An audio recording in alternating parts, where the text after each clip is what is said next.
Marin natin kinukundina itong pahayag ni BBM na hindi na niya pagbibigyan yung ating public transport. Dahil sinasabi nga niya ay wala nang intention, ano? Dismayado ang transport group na Piston sa naging desisyon ni Pangulong Ferdinand Marcos Jr.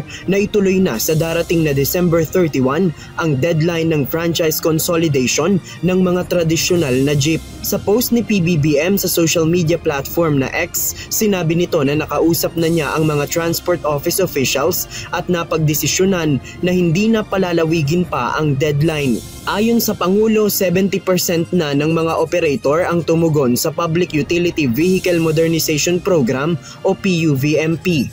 Para kay PBBM, hindi na dapat pang maantala ang programa dahil mayorya naman ng mga operator, bangko, financial institutions, maging ang publiko ay sang-ayon dito. Ayon naman kay Piston National President Modi Floranda, nangangahulugan lamang ito na talagang hindi nakikinig ang gobyerno sa kanilang mga hinaing kahit pa magdudulot ito ng transport crisis. Sa 30% anyang naiiwan na mga unconsolidated franchise, karamihan sa mga ito ay mga tradisyonal na jeep na bumibiyahe sa National Capital Region.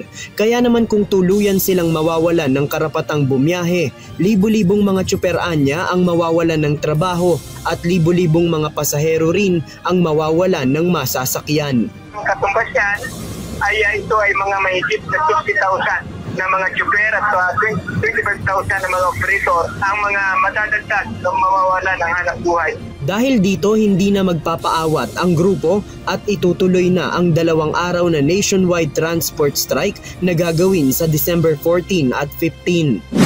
Ayon naman sa grupong Manibela, bukas maaari silang magdesisyon kung sasama rin sa tigil pasada sa Huwebes at Biyernes. Gaya ng grupong Piston, tinututulan rin ng Manibela ang deadline ng franchise consolidation sa December 31.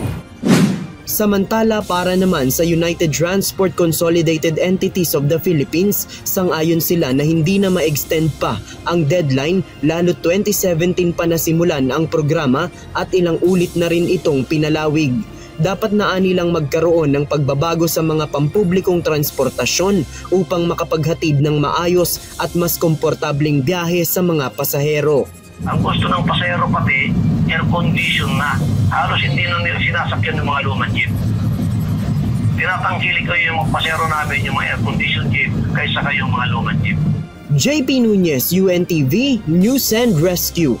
Diyos ang aming sandigan, serbisyo publiko ang aming pinahahalagahan.